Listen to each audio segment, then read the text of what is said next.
Hello friends, welcome to करेजी जी अड्डा। तो आज के इस वीडियो में आपको बताएंगे जो 8 जुलाई को एसएससी एमटीएस हवलदार का एग्जाम हुआ था, फर्स्ट शिफ्ट और सेकंड शिफ्ट दोनों में लगभग हम 50 क्वेश्चन 25 क्वेश्चन नहीं 50 क्वेश्चन को हम विथ एक्स्ट्रा फैक्ट के साथ एनालिसिस करेंगे। तो आप लोग वीडियो के अंत तक बने रहिएगा और आप लोगों को पता चलेगा कि 8 जुलाई को फर्स्ट शिफ्ट और सेकंड शिफ्ट में क्वेश्चन कहाँ से आया और किस किस टॉपिक से क्वेश्चन पूछे और करंट का लेवल कैसा था, है ना। तो चलिए शुरू करते हैं। पहला क्वेश्चन है कि 2011 के जनगणना के अनुसार लिंगानुपात में दूसरे नंबर पर कौन सा राज्य या केंद्र शासित प्रदेश है। तो बता दें फ्रेंड्स, जो सेंसस से प्रत्येक शिफ्ट में क्वेश्चन पूछे जाते हैं, नहीं जनगणना से, है ना। तो एक बार आप लोग जनगणना को देख लीजिएगा। तो क्वेश्चन ये पूछ रहा था कि 2011 में जो जनगणना हुआ था उसमें लिंगानुपात में दूसरे नंबर पर कौन था।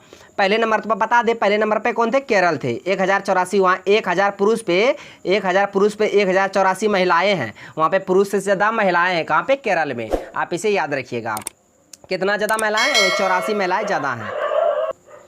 दूसरे नंबर पे है पांडिचेरी। पांडिचेरी में 1038 महिलाएं हैं। तो इस क्वेश्चन में दूसरा नंबर ही पूछ रहा था, जिसका करेक्ट आंसर हो जाएगा ऑप्शन बी, यानी कि पांडिचेरी। पांडिचेरी में दूसरे नंबर पे हैं लिंगानुपात में, सेक्स रेशियो में। तो 1000 पुरुष में वहाँ 1038 महिलाएं हैं। पहला नंबर पे केरल है, दूसरा नंबर पे पांडिचेरी है और उसका सबसे अंतिम में क्या, हरियाणा। हरियाणा में बहुत कम है, वहाँ पुरुषों की तुलना में महिलाएं बहुत कम है। सबसे अधिक कहाँ है, केरल में। दूसरा नंबर पे पांडिचेरी। पांडिचेरी है यूनियन टेरिटरी है, इसे भी आप याद रखिएगा। वर्तमान में भारत में मतलब 28 स्टेट है, 8 यूनियन टेरिटरी है। दोनों बातों को आप याद रखिएगा। नेक्स्ट क्वेश्चन है कि 2022 में हाल ही में नए मुख्य आर्थिक सलाहकार किसे नियुक्त किया गया। ये करंट से क्वेश्चन पूछा गया था कि 2022 में हाल ही में भारत के नए मुख्य आर्थिक सलाहकार नियुक्त किया गया, तो किसे किया गया है। तो बता दें, इसका आंसर हो जाएगा वी अनंत नागेश्वरन, यानी कि डॉक्टर वी अनंत नागेश्वरन को मुख्य आर्थिक सलाहकार के रूप में नियुक्त किया गया भारत का। किसके जगह पे, तो कृष्णमूर्ति सुब्रमण्यम के जगह पर डॉक्टर वी अनंत नागेश्वरन को भारत के नए मुख्य आर्थिक सलाहकार नियुक्त किया गया है। तो इस बात को आप याद रखिएगा। नेक्स्ट क्वेश्चन आपका पूछा था कि किस अनुच्छेद में एक व्यक्ति को एक अपराध के लिए 2 बार सजा नहीं दिया जाता है। यानी कि कोई भी व्यक्ति है, अगर वो कोई भी चीज़ मतलब किसी भी तरह का वो अपराध कर लिया है, तो उस अपराध के लिए उसे 2 बार सजा नहीं दिया जाता है, नहीं दिया जा सकता है ना। तो किस अनुच्छेद में ये कहा गया है, तो ये अनुच्छेद 20 के 2 में ये कहा गया है कि कोई भी व्यक्ति एक अपराध के लिए 2 बार सजा नहीं दिया जा सकता किसी भी व्यक्ति को, है ना। एक अपराध के लिए एक ही बार सजा दिया जाता है। तो ये अनुच्छेद 20 के 2 में कहा गया है। इस बात को आप याद रखिएगा। ये पॉलिटी से बहुत ही इंपॉर्टेंट क्वेश्चन था। नेक्स्ट क्वेश्चन पूछा था कि कालबेलिया नृत्य भारत के किस राज्य से संबंधित है ना। कालबेलिया नृत्य किस राज्य का लोक नृत्य है। तो ये राजस्थान राज्य का लोक नृत्य है कालबेलिया। घूमर भी कहाँ का है, राजस्थान का। इसे भी आप याद रखिएगा। कालबेलिया बहुत ही इंपॉर्टेंट है, बहुत बार एग्जाम में पूछ लिए जाते हैं, बहुत सारे एग्जाम में एसएससी सीएचएसएल में भी पूछा गया था, है ना। तो कालबेलिया राजस्थान का लोक नृत्य है। नेक्स्ट आपका पूछा था कि निम्नलिखित में से कौन सा नदी के दक्षिण में दक्कन का पठार है। जो दक्कन का पठार है वो किस नदी के दक्षिण की ओर है, दक्कन का पठार। तो इसका करेक्ट आंसर हो जाएगा ऑप्शन तो नहीं है, नर्मदा नदी। इसका करेक्ट आंसर हो जाएगा नर्मदा नदी। नर्मदा नदी के दक्षिण की तरफ दक्कन का पठार है, आप इसे याद रखिएगा। उसके बाद नर्मदा नदी का उद्गम स्थान मध्य प्रदेश यानी कि एमपी के अमरकंटक की पहाड़ी से, एमपी के अमरकंटक की पहाड़ी से नर्मदा नदी और सोन नदी, ये दोनों नदी निकलती है। इस बात को आप याद रखिएगा। नर्मदा नदी एस्चुरी का निर्माण करती है और ये अरब सागर में जाके गिरती है ना। आप इस बात को याद रखिएगा। नेक्स्ट क्वेश्चन आपसे पूछा था कि सराय नूर महल किस राज्य में स्थित है। तो ये सराय नूर महल जो है भारत के किस स्टेट में स्थित है, तो ये पंजाब के जलंधर शहर में स्थित है। तो जलंधर हुआ, उसके बाद लुधियाना हुआ, है ना। शहर को आप याद रखिएगा, लुधियाना, जलंधर, लुधियाना, ये सभी शहर पंजाब के हैं और पंजाब के जलंधर में सराय नूर महल स्थित है। इस बात को आप याद रखिएगा। नेक्स्ट आपका पूछा था कि पंडित किशन महाराज का संबंध कौन से वाद्य यंत्र से, यानी कौन सा इंस्ट्रूमेंट से संबंधित है पंडित किशन महाराज, है ना। तो किशन महाराज ये तबला वादक है। कौन से वादक, तबला वादक। इस बात को याद रखिएगा। डॉक्टर जाकिर हुसैन ये भी तबला वादक थे। उसके बाद पंडित रविशंकर, जाकिर हुसैन, पंडित रविशंकर ये क्या थे, सितार वादक। रविशंकर सितार वादक। शिव कुमार शर्मा संतूर वादक। इस बात को भी आप याद रखिएगा, है ना। असानाई वादक बिस्मिल्लाह खां। नेक्स्ट आपका पूछा था कि राजा राधा श्रीधर का संबंध किस शास्त्रीय नृत्य से है। तो राधा श्रीधर का संबंध भरतनाट्यम से है। भरतनाट्यम कहाँ के लोक नृत्य है, किस राज्य का, तो तमिलनाडु का। भरतनाट्यम कहाँ का है, तमिलनाडु का। कुचिपुड़ी आंध्र प्रदेश का। कथकली मोहिनीअट्टम केरल का। उड़िया उड़ीसा का। तो ये सभी बातों का भी याद रखिएगा। और कथक उत्तर भारत का, है ना। ये सभी फोक डांस है। भारत में कुल 8 मतलब जो क्लासिकल जो क्या कहते हैं उसको, क्लासिकल डांस है 8 और क्लासिकल जो लैंग्वेज है वो 6 है। दोनों को याद रखिएगा। डांस 8 है, लैंग्वेज 6 है। नेक्स्ट आपका पूछा था कि 2011 की जनगणना के अनुसार भारत में सर्वाधिक बोली जाने वाली भाषा कौन सी है। तो सबसे पहले नंबर पे हिंदी बोली जाती है, उसके बाद बंगाली, उसके बाद मराठी। ये तीनों सीरियल बैच आप याद रखिएगा। 2011 के जनगणना के अनुसार भारत में सर्वाधिक बोली जाने वाली भाषा हिंदी है, उसके बाद बंगाली, उसके बाद मराठी है। देख रहे हैं, मतलब जनगणना से प्रत्येक सीट में क्वेश्चन पूछते हैं। नेक्स्ट आपका है कि डेविड वार्नर आईपीएल 2022 में किस टीम से खेला था। तो बता दें, डेविड वार्नर ये ऑस्ट्रेलिया के खिलाड़ी हैं। ये 2021 में सनराइजर्स हैदराबाद की तरफ से खेले थे। SRS सनराइजर्स हैदराबाद की तरफ से खेले थे कौन, डेविड वार्नर। लेकिन 2022 में ये दिल्ली कैपिटल से खेले थे। इस बात को याद रखिएगा। 2022 में जो आईपीएल हुए थे कुल 10 टीम ने भाग लिए थे। पहले तो 8 ही थे। 2 नई टीम कौन कौन थे, गुजरात टाइटंस और लखनऊ सुपर जायंट्स। ये दोनों बातों को आप याद रखिएगा। गुजरात टाइटंस के कप्तान कौन है, मतलब हार्दिक पांड्या। लखनऊ के वो KL राहुल है। लेकिन इस बार 2022 के जो विजेता है वो हार्दिक पांड्या का टीम यानी गुजरात टाइटंस है। इस बात को भी आप याद रखिएगा। 15 नंबर के आईपीएल थे। नेक्स्ट आपसे पूछा था कि हाइड्रोजन का परमाणु द्रव्यमान कितना होता है। तो परमाणु संख्या तो आप सभी को पता होगा, 1 होगा। हाइड्रोजन का परमाणु संख्या 1, लेकिन परमाणु द्रव्यमान पूछा गया था। तो परमाणु द्रव्यमान होता है 1.008। हाइड्रोजन का परमाणु द्रव्यमान होता है, आप इसे याद रखिएगा। परमाणु संख्या 1 और इसका संकेत क्या है, H। आप सभी को पता ही होगा। अब चलते हैं अगले क्वेश्चन की ओर। क्वेश्चन पूछा था कि 1919 में जलियांवाला बाग हत्याकांड के बाद कौन सी घटना घटी थी। तो बता दें, 1919 में 13 अप्रैल 1919 में जलियांवाला बाग हत्याकांड के जस्ट तुरंत बाद असहयोग आंदोलन शुरू किए गए थे महात्मा गांधी जी के द्वारा। ये आंदोलन को भी बंद कर दिया गया था। 5 फरवरी 1922 में चौरी चौरा जो कांड हो गया था उत्तर प्रदेश के गोरखपुर जिले में, इसी को देखते हुए, मतलब ये तो अहिंसा का मतलब पुजारी थे ना, तो वो चाहते थे कि कोई भी किसी भी तरह की हिंसा ना हो। तो लेकिन हिंसा हो गया, इसलिए 12 फरवरी 1922 को गांधी जी के द्वारा इस आंदोलन को वापस कर दिया गया, यानी बंद कर दिया गया, जिससे बहुत बड़े बड़े नेता को ठेस पहुंचे थे। मोतीलाल नेहरू और चित्तरंजन दास लोग अलग होकर स्वराज पार्टी की स्थापना कर लिए थे 1 जनवरी 1923 को। ये सभी बातों को आप याद रखिएगा। हिस्ट्री से बहुत ही इंपॉर्टेंट क्वेश्चन था। अब चलते हैं अगले क्वेश्चन की ओर। चूंकि बता दिए जो 8 जुलाई का फर्स्ट और सेकंड दोनों शिफ्ट का क्वेश्चन कराएंगे, लगभग 50 क्वेश्चन है ना, तो अभी 13 क्वेश्चन में ही है। अब चलते हैं अगले क्वेश्चन की ओर। क्वेश्चन ये है कि भारतीय संविधान में जो संसदीय प्रणाली है किस देश से लिया गया है। तो भारतीय संविधान में संसदीय प्रणाली है ब्रिटेन के संविधान से लिया गया है। और मौलिक कर्तव्य किस देश के संविधान से लिया गया है। तो मौलिक कर्तव्य बता दें USSR से। मौलिक कर्तव्य USSR से लिखना, USSR यानी सोवियत संघ रूस से। लेकिन मौलिक अधिकार जो है, फंडामेंटल राइट जो है, मौलिक अधिकार ये USA से, यूनाइटेड स्टेट अमेरिका। मौलिक अधिकार अमेरिका से। उसके बाद मौलिक कर्तव्य ये रसिया रूस से। ये दोनों बातों को याद रखिएगा। संसदीय प्रणाली ब्रिटेन से। नेक्स्ट क्वेश्चन पूछा था कि इसरो के वर्तमान में अध्यक्ष कौन है। तो S सोमनाथ है इसरो के वर्तमान में अध्यक्ष 10 नंबर के। इससे पहले कौन थे, के सिवान। कौन थे, के सिवान। इस बात को भी आप याद रखिएगा, है ना। इसरो का हेडक्वार्टर कहाँ है, बेंगलुरु।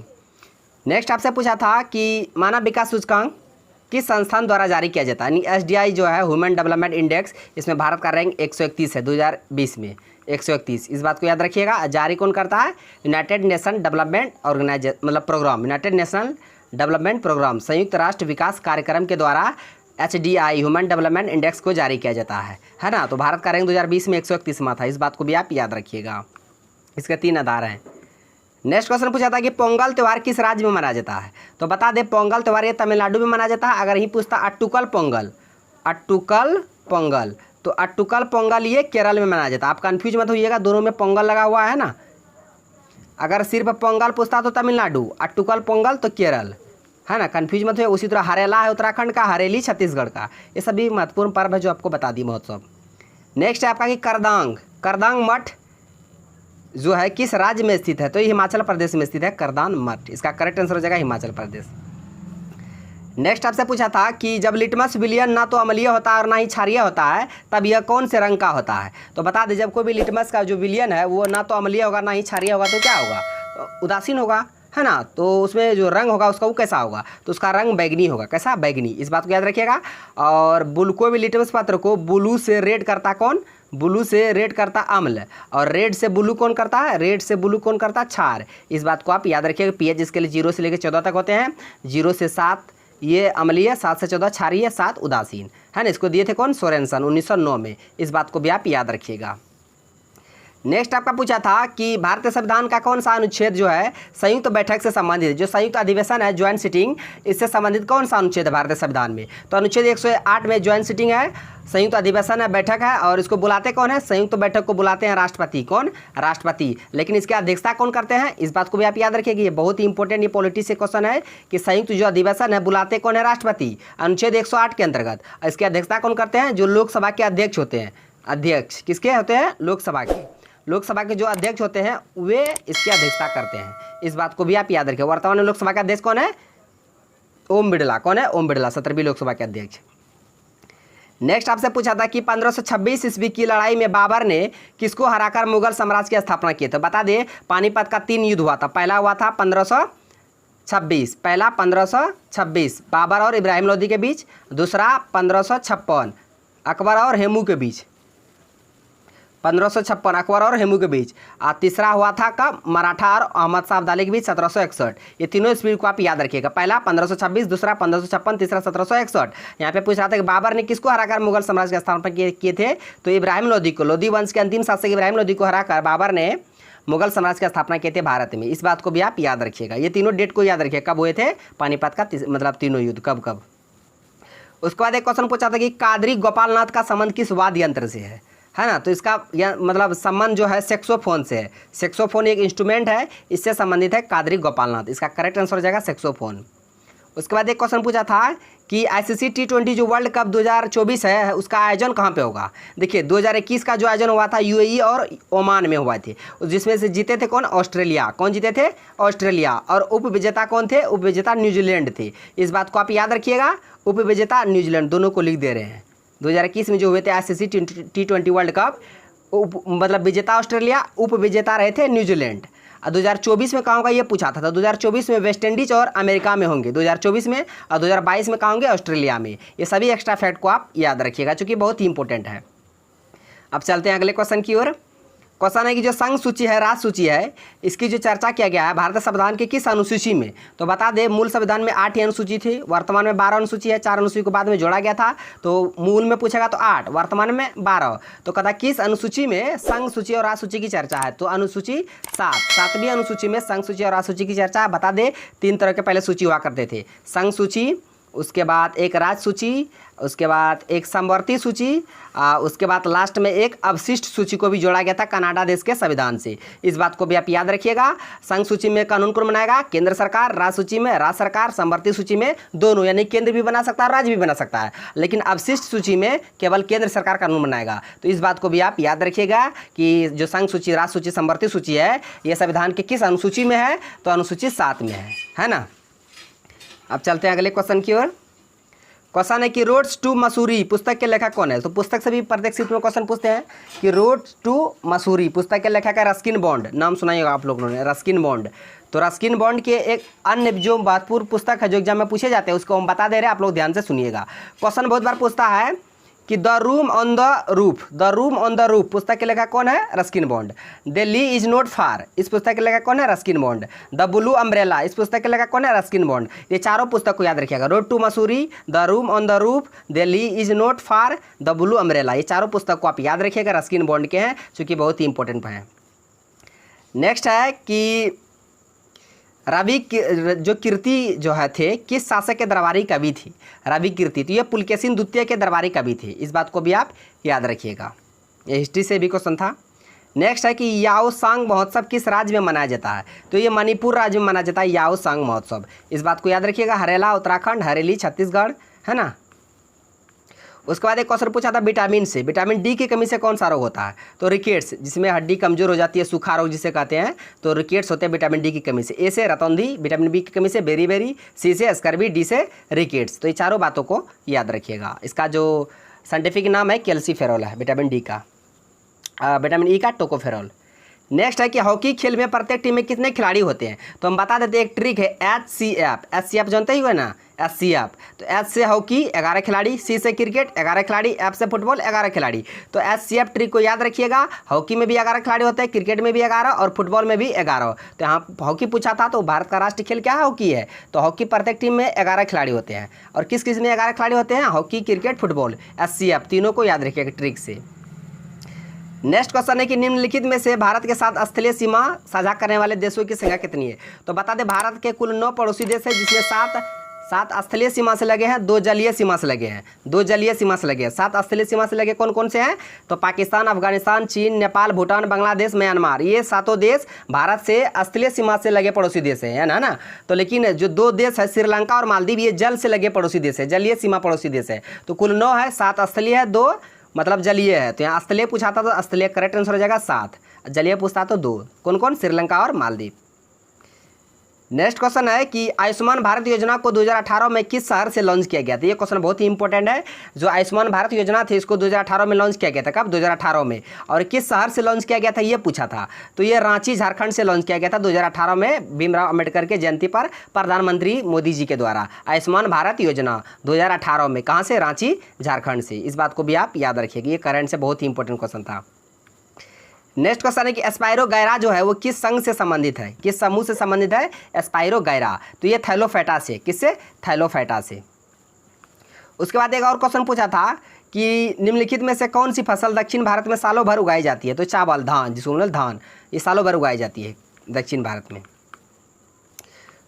उसके बाद क्वेश्चन पूछा था एक नृत्य से, लूर लोक नृत्य भारत के किस राज्य का है? तो लूर लोक नृत्य ये भारत के हरियाणा राज्य से संबंधित है। कहाँ से? हरियाणा से। इसका करेक्ट आंसर हो जाएगा हरियाणा। उसके बाद एक क्वेश्चन पूछा था कि युवराज सिंह ने किस स्टेडियम में 6 बॉल में 6 छक्के मारे थे? पता है ना, 6 बॉल में 6 छक्के मारे थे कौन? युवराज सिंह। तो ये किस स्टेडियम में मारे थे, किस मैदान में, आपको ये बताना था। तो ये डरबन में इंग्लैंड के खिलाफ किंग्समीड मैदान में मारे थे, किंग्समीड स्टेडियम में मारे थे, डरबन में जो है इंग्लैंड के खिलाफ। युवराज सिंह ने स्टुअर्ट गार्ड के बॉल पे 6 बॉल में 6 छक्का मारे थे। उसके बाद क्वेश्चन पूछा था कि कांग्रेस का जो किस अधिवेशन में उसका विभाजन हुआ था?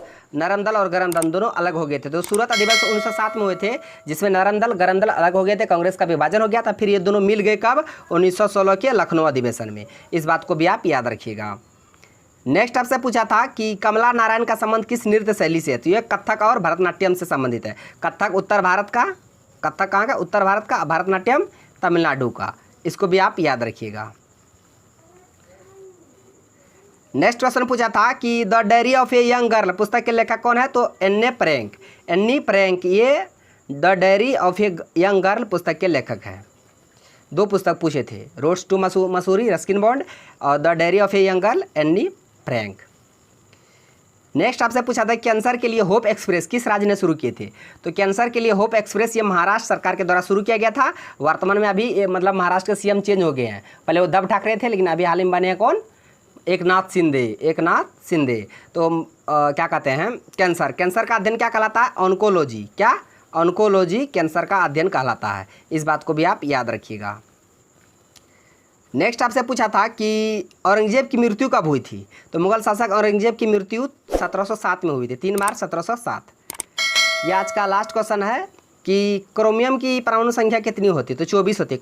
क्रोमियम की परमाणु संख्या 24, जिंक की 30, लोहा की 26, है ना। इस सभी बातों को याद रखिएगा। उसके बाद कोबाल्ट 27, निकेल ये 28, ये सभी परमाणु संख्या आप याद रखिएगा क्योंकि बहुत ही इंपॉर्टेंट है। तो फ्रेंड्स ये सारे क्वेश्चन थे जो हम आपको करा दिए विद एक्स्ट्रा फैक्ट के साथ, जो कि फर्स्ट शिफ्ट और सेकंड शिफ्ट में ये सभी प्रश्न जो पूछे गए थे बिल्कुल राइट और एक्यूरेट प्रश्न है ना। तो वीडियो आपको कैसी लगी? यदि वीडियो आपको अच्छी लगी तो मेरा वीडियो को लाइक कीजिए तथा मेरा यूट्यूब चैनल कर दीजिए सड्डा को सब्सक्राइब करें और बेल आइकन को भी हिट कर दीजिए ताकि हर एक लेटेस्ट वीडियो का नोटिफिकेशन तुरंत आप तक पहुँच जाए। Thanks for watching video. धन्यवाद। मिलते हैं अब नेक्स्ट वीडियो में नेक्स्ट टॉपिक के साथ।